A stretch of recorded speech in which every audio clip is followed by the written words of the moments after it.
ating mga kapwa kamarero ay muling nagtipon-tipon para isagawa ang ating taunang tradisyon tuwing Semana Santa. Ngayon po ay ating isasagawa ang prosesyon ng pagpapakasakit ng ating Panginoong Hesus. Ito po ay pinangungunahan ni San Felipe Apostol. Si San Felipe ay binanggit sa Ebanghelyo bilang tagasunod ni Jesus at kadalasang kasama sa iba pang apostol sa kanyang ministeryo.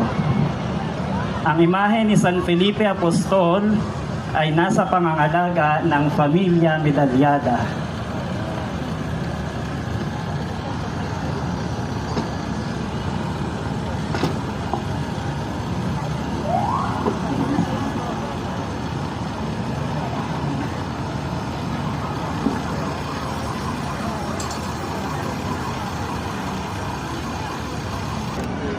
Ikot tayo mamaya.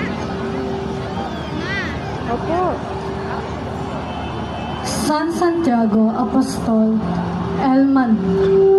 Ayon sa tradisyon, siya rin ay pinaniniwalaang naging obispo ng Jerusalem at namuno sa mga unang Kristiyano pagkatapos ng pagkamatay ni Jesus. Muli, San Santiago Apostol Elmanor mula sa pangangalaga ng pamilya Daloga.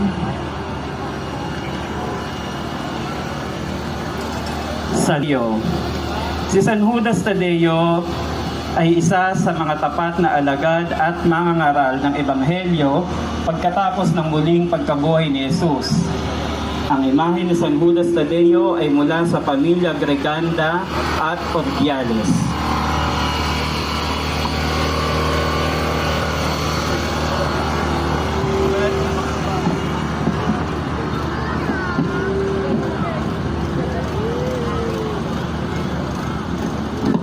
Pamilya Dulay.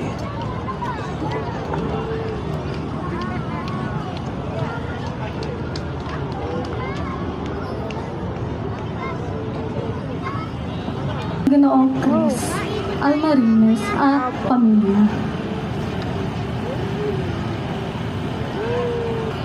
Siya ay kaakibat at kasama ni Apostol Pablo at Apostol Pedro sa pangangalang sa pagpapalaganap ng Kristyanismo.